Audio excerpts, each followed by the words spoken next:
damai sejahtera Allah yang melampaui segala akal, itulah yang menerangi hati dan pikiran saudara di dalam Kristus Yesus Tuhan kita. Amin. Jemaat yang dikasihi Tuhan,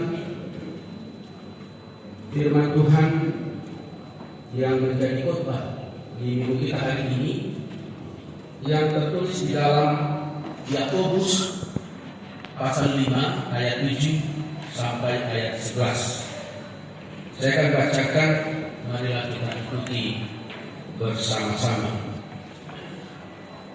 Bersabar dalam penderitaan. Karena itu, saudara-saudara, bersabarlah sampai kepada kedatangan Tuhan. Sesungguhnya petani menantikan hasil yang berharga dari tanahnya, dan dia sabar sampai telah turun hujan musim gugur dan hujan musim semi. Kamu juga harus bersabar dan harus meneguhkan hatimu, karena kedatangan Tuhan sudah dekat. Saudara-saudara, janganlah kamu bersungguh-sungguh dan saling mempersalahkan, supaya kamu jangan dihukum. Sesungguhnya hakim telah berdiri di ambang pintu. Saudara-saudara, turutilah teladan penderitaan dan kesabaran para nabi yang telah berbicara demi nama Tuhan. Sesungguhnya kami menyebut mereka berbahagia, yaitu mereka yang telah bertekun. Kamu telah mendengar tentang ketekunan Ayub, dan kamu telah tahu apa yang pada akhirnya disediakan Tuhan baginya. Karena Tuhan Maha Penyayang dan penuh belas kasihan. Demikianlah pembacaan nas Alkitab. Jemaat yang dikasihi Tuhan, semuanya kita punya perasaan saat ini. Tentu ada yang bahagia, ada yang mungkin cemas, ada yang mungkin khawatir. Macam-macam sekarang perasaan kita, walaupun kita satu dalam persekutuan. Kebimbangan, ketakutan bukan hanya kita yang mengalami saat ini. Semua orang, walaupun zaman kita semakin maju, ternyata rasa kecemasan, kekhawatiran masih selalu ada, dan kita pergulungkan bersama. Yakobus menyampaikan firman ini justru kepada orang-orang yang sudah mulai muncul kecemasan. Tapi kecemasan orang pada waktu itu bukan persoalan materi, ekonomi, atau yang lain, tetapi lebih kepada persoalan, kok sampai sekarang Tuhan belum datang? Ini persoalan kedatangan Tuhan. Atau sering kita dengar baru siang, karena umat sangat-sangat menantikan. Dan memang para rasul dan juga para nabi sudah menyuarakan bahwa Tuhan akan segera datang untuk memberikan keselamatan bagi semua orang yang percaya kepadanya. Hal itulah salah satu yang membuat mereka cemas.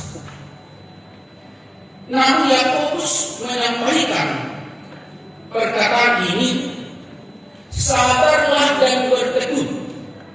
Ada dua kata yang memang harus selalu dipegang oleh setiap orang yang percaya, agar ia sanggup bertahan dan pada akhirnya akan menerima apa yang sudah disediakan oleh Tuhan. Kesabaran dan ketekunan. Saudara, ini memang sangat berat. Bagaimana kita sabar menunggu, dan sekaligus bagaimana kita bertekun. Saudara yang dikasihi Tuhan, orang yang sabar dan bertekun, hidupnya akan diterangi oleh pengharapan. Dan dia percaya bahwa bukan dia yang mengendalikan soal waktu. Sedangkan masalah kecil saja yang terjadi dalam diri kita sulit kadang kita atasi. Memang ada hal-hal di luar kendali kita. Apalagi masalah kedatangan Tuhan tidak bisa kita menentukan tanggal sekian, hari sekian. Itu di luar kendali kita. Walaupun memang ada juga di bawah kendali kita. Misalnya, nanti jam 12 apa yang harus saya lakukan? Saya akan makan. Bisa kita kendalikan, kita makan. Oh, nanti saya arisan. Oh, saya akan arisan. Itu bisa kita kendalikan waktunya dan apa yang kita lakukan. Tetapi ini persoalan iman, persoalan kepercayaan, dan ini juga masalah tentang iman kepada Tuhan. Tidak bisa kita yang menentukan. Hanya Tuhan mengatakan, sabarlah. Aku yang lebih tahu tentang apa yang akan terjadi. Tapi percayalah bahwa aku, kata Tuhan, tidak akan membinasakan, tapi aku akan menyelamatkan. Kembali kepada khotbah kita minggu yang lalu, Tuhan memberikan pemulihan. Aku tidak lagi membinasakan walaupun nanti aku datang, tapi aku membawa keselamatan kepada setiap orang yang setia, sabar, bertekun sampai hari Tuhan datang. Walaupun ada yang harus kita kendalikan, tapi tetap juga kita punya keterbatasan. Maka kecemasan bukan solusi. Salah satu contoh masalah ketidaksabaran.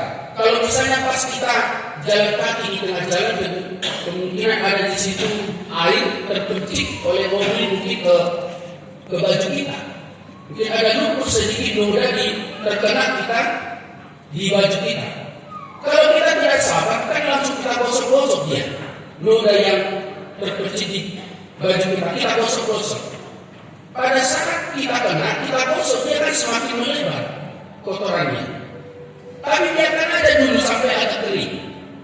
Setelah itu mungkin kita tekan-tekan dia, memang tidak hilang 100%. Tetapi dia tidak lagi menyebar kemana-mana.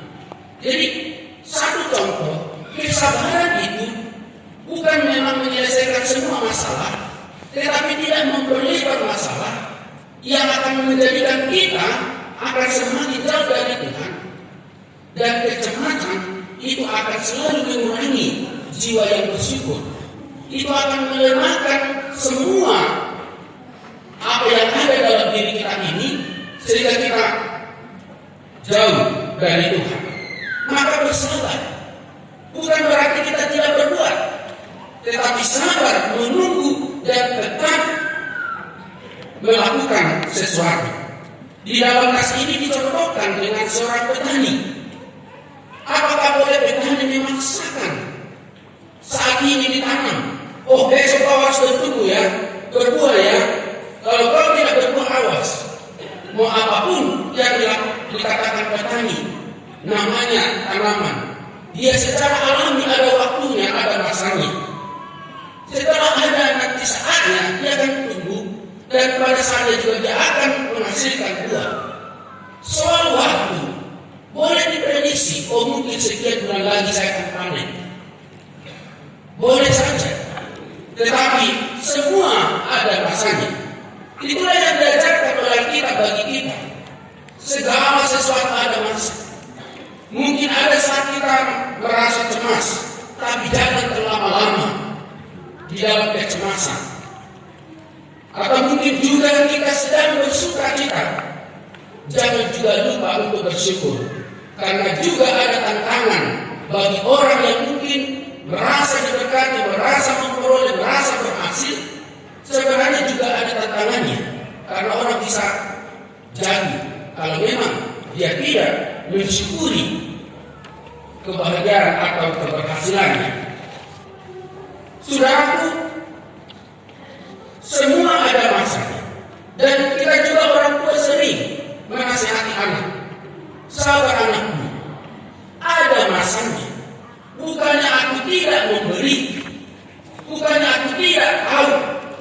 yang engkau butuhkan.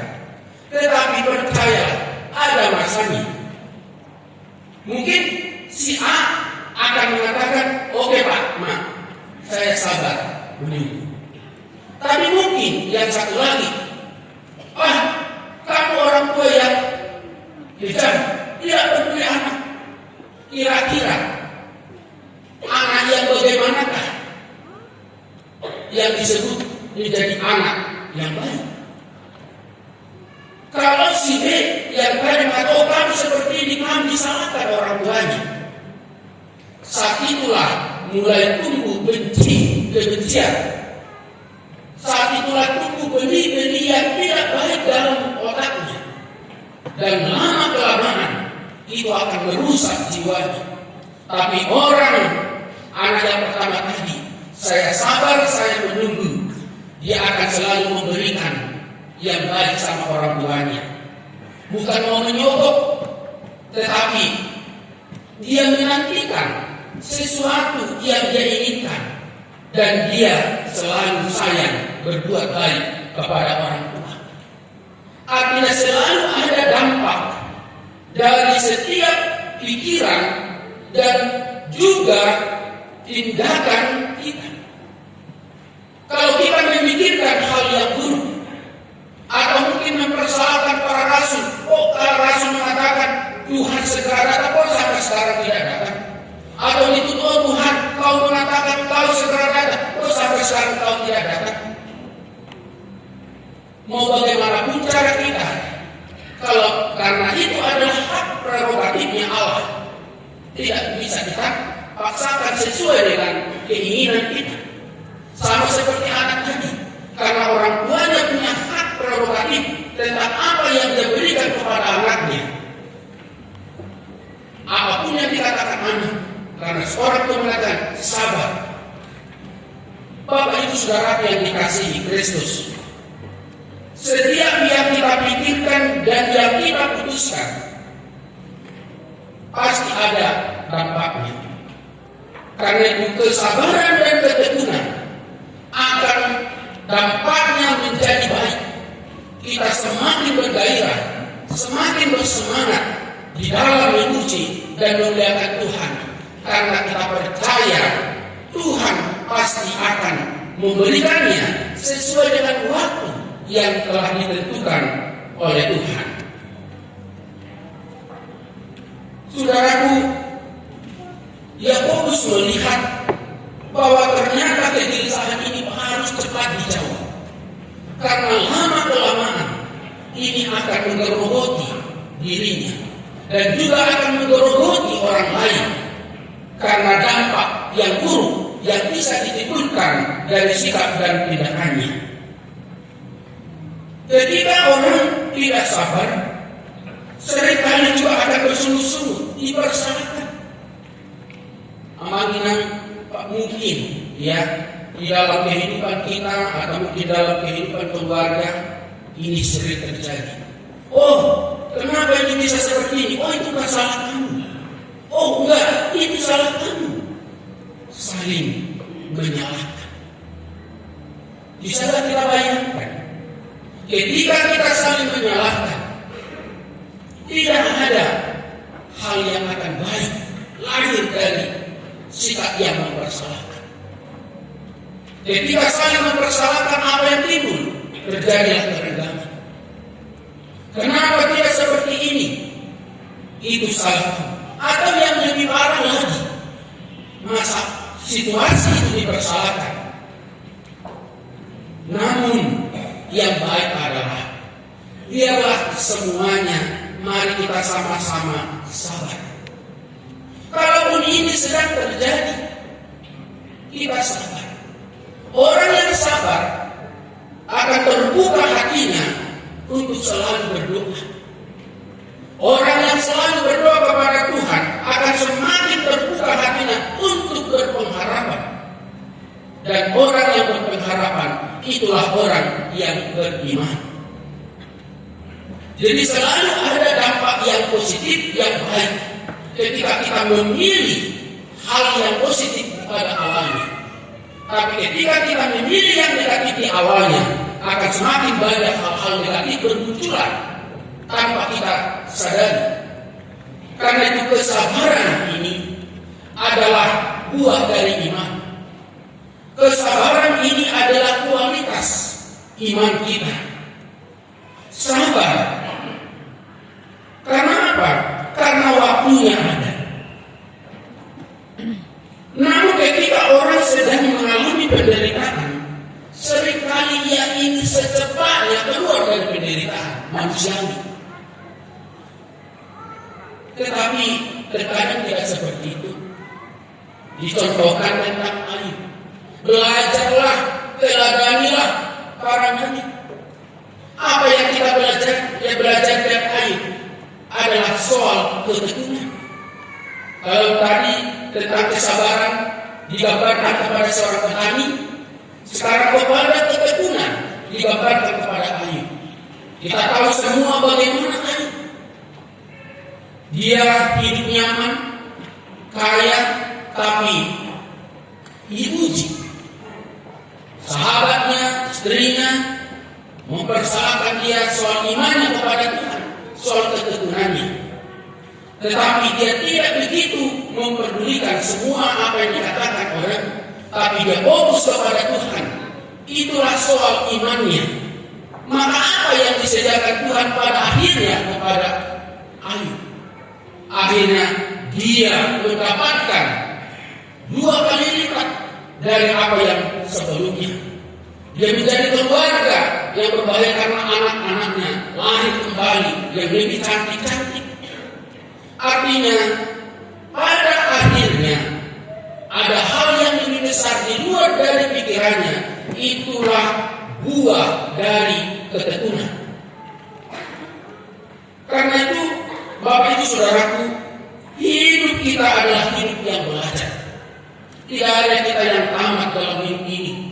Siapapun dia, atau mungkin disebut sebagai tokoh iman, atau mungkin sudah punya iman, kita anggap imannya sudah berkualitas, sudah baik, tapi tetap juga dia belajar.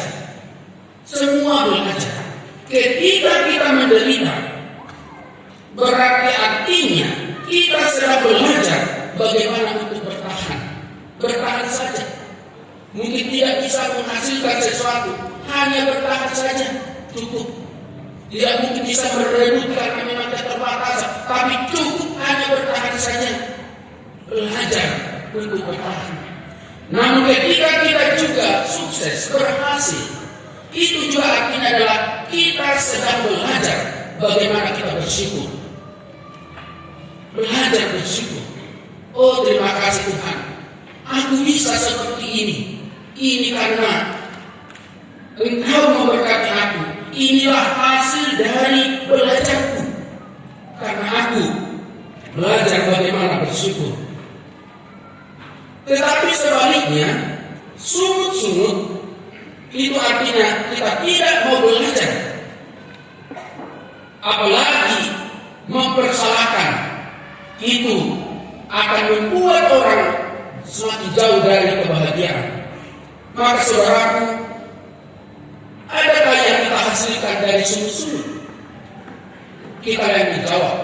Tapi adakah yang kita hasilkan dari hidup yang selalu bersyukur? Saya rasa kita akan yang menjawab di hati kita masing-masing. Adalah lebih baik kita bersikap dan jangan kita menghukum diri kita sendiri. Katanya, ketika kita saling bersungguh-sungguh, saling mempersalahkan diri kita atau mungkin orang yang kita cintai atau mungkin mempersalahkan situasinya, keadaannya, sama saja kita sedang menghakimi, menghukum diri kita. Dengan apa? Dengan cara kita sendiri. Kalau kita sudah menghukum dengan cara kita sendiri, maka hasil dari sungguh-sungguh dan ketidaksabaran tadi pasti kita lah, oh ini rupanya hasilnya sesuatu yang tidak baik. Tetapi ketika kita belajar dari semua itu, maka kita menghasilkan hal yang baik. Kita sering kehilangan hal-hal baik yang dapat membangun jiwa kita. karena sikap keputusasaan, kehilangan akal balik, karena keputusasaan, ketidaksabaran. Namun orang yang selalu tekun dan orang yang selalu melihat dan terus berdoa kepada Tuhan, ternyata Tuhan memperhatikan. Berbuat baik dan melakukan kehendak Allah memang butuh perjuangan. Satu contoh Ayub, ketika dia setia bertekun di dalam imannya, persoalan tantangan pertama adalah dari keluarga dan juga sahabatnya. Tinggalkanlah Tuhan. Ini juga bisa terjadi dalam hidup kita. Mungkin tidak seperti persoalan Ayub. Orang sudah memberikan hatinya ke gereja, memberikan waktunya, memberikan materinya, selalu bersyukur. Dia memberikan waktunya untuk melayani di gereja. Bisa saja dari jemaat itu yang mengatakan, percuma kamu berbuat melayani di gereja. Emangnya kamu dapat apa dari situ? Bisa saja. Sudahlah, kamu lebih baik kalau situ di luar sana, kau dapat hasil. Dari gereja apa yang bisa kau hasilkan?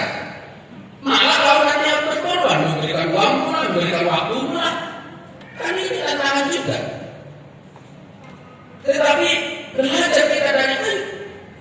Aku kan sudah dipilih Tuhan, aku sudah diberkati Tuhan, aku sudah diberikan Tuhan kesehatan, pikiran, dan juga aku diberikan keluarga, anak-anak yang baik, pekerjaan dicukupkan. Kita buatlah bahasa dicukupkan. Tapi inilah waktu aku memberikannya kepada Tuhan. Ketika kita bertekun di dalam perbuatan baik itu, dikatakan engkaulah orang yang berbahagia.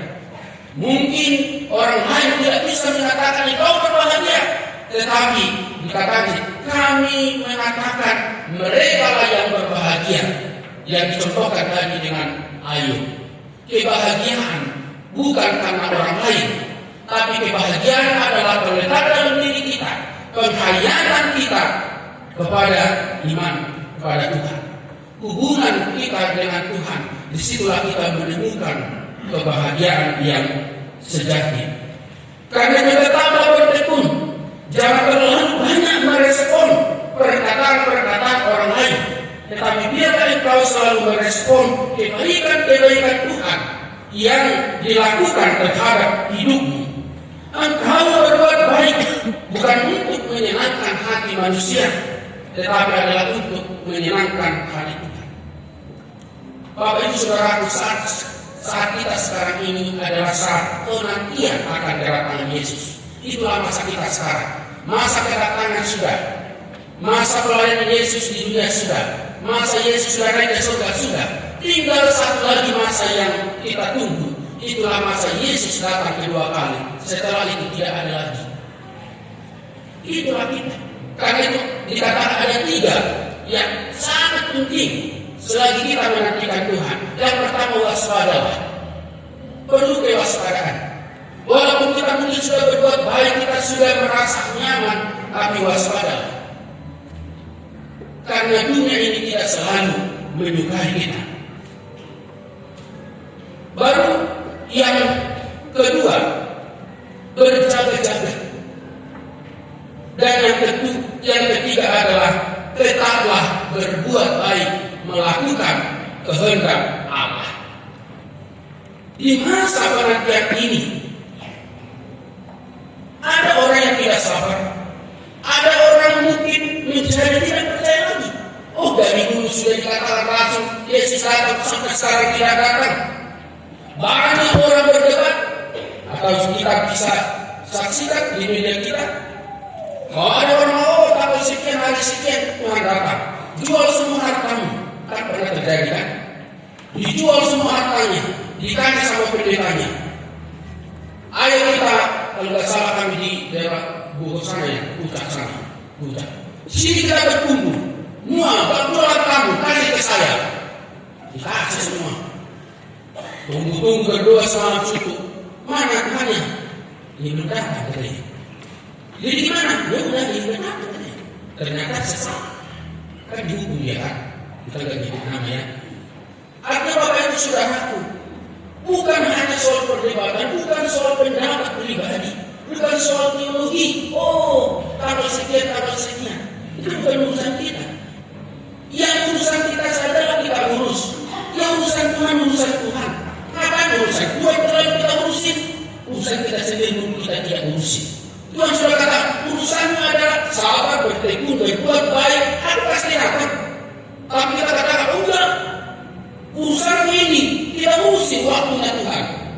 Dia tidak bisa dong kita pasangkan waktunya Tuhan. Yang baik adalah mari kita mempersiapkan diri kita, mengurus diri kita dengan sikap kesabaran, dengan sikap ketekunan.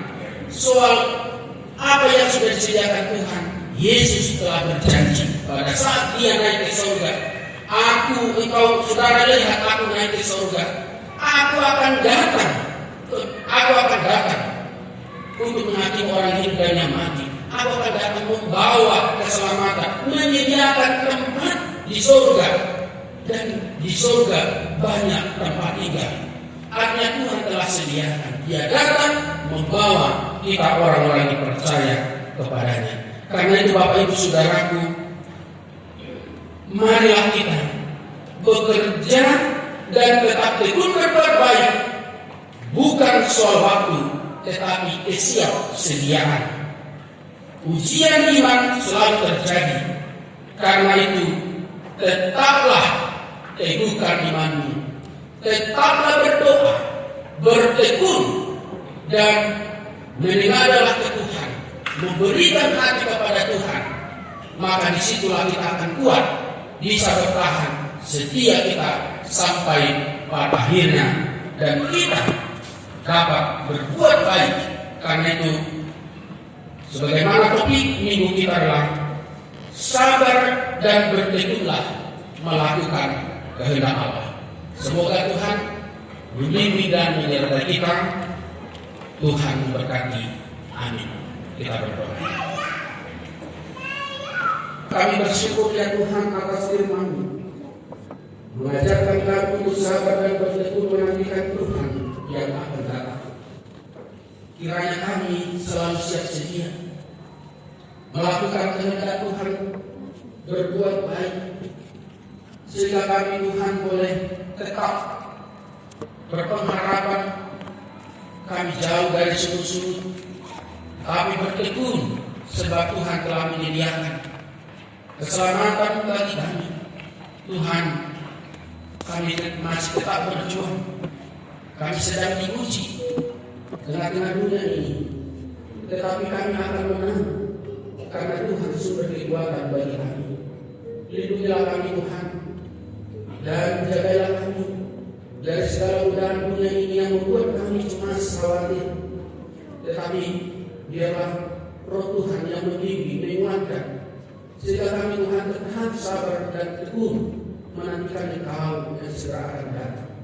Ya Bapa di surga, kami juga berdoa Tuhan untuk jemaat-Mu yang mengalami sakit penyakit, yang ada di rumah sakit dan juga pemulihan Tuhan di rumah. Ya Bapa, Engkau yang lebih tahu apa yang terjadi di dalam tubuh mereka Tuhan yang sakit. Engkau ya Tuhan yang menciptakan tubuh mereka dengan sempurna. Engkau juga ya Tuhan yang menyempurnakannya, pulih kembali berkati setiap obat, makan minuman Tuhan, usaha yang dilakukan keluarga. Biarlah Tuhan mereka melihat kebesaran Maha Kuasa Tuhan yang mengatasi segala penyakit. Demikian juga Tuhan untuk anak-anak kami yang sedang di dalam pendidikan. Berikanlah Tuhan mereka masa depan yang baik. Jauhkanlah Tuhan mereka dari segala godaan yang membuat mereka cemas, yang membuat mereka Tuhan jauh daripada Engkau. Tetapi biarlah mereka anak-anak kami, anak-anak yang takut akan Tuhan, yang selalu dekat kepada Tuhan. Bagi yang sudah cukup umur Tuhan untuk berumah tangga, Engkau ya Tuhan yang membuka jalan sehingga anak-anak kami Tuhan beroleh jodohnya Tuhan sesuai yang sepadan dengan yang sudah Tuhan tentukan. Engkau ya Tuhan yang mengatur hidup kami. Kami hanya selalu berdoa, bertekun dan berpengharapan. Tapi kami percaya pada saatnya Tuhan akan menjawab, memberikan kebahagiaan bagi kami. Ya Tuhan, Berkati juga pelayanan di gereja-Mu ya Tuhan. Di tengah-tengah segala kekurangan kami, biarlah Engkau Tuhan yang menyempurnakannya. Biarlah semakin erat di antara kami Tuhan, saling mengasihi sebagaimana Tuhan telah mengasihi kami. Berkati juga Tuhan pekerjaan kami sehari-hari. Biarlah kami semakin melihat kebaikan Tuhan, dan kami semakin bersyukur atas apa yang Tuhan sediakan bagi kami. Terima kasih ya Tuhan. Terimalah doa, pujian syukur kami, dan firman-Mu yang sudah kami dengar Tuhan. Berkatilah itu di dalam hati, jiwa, dan pikiran kami masing-masing. Di dalam nama Tuhan Yesus Kristus kami doa.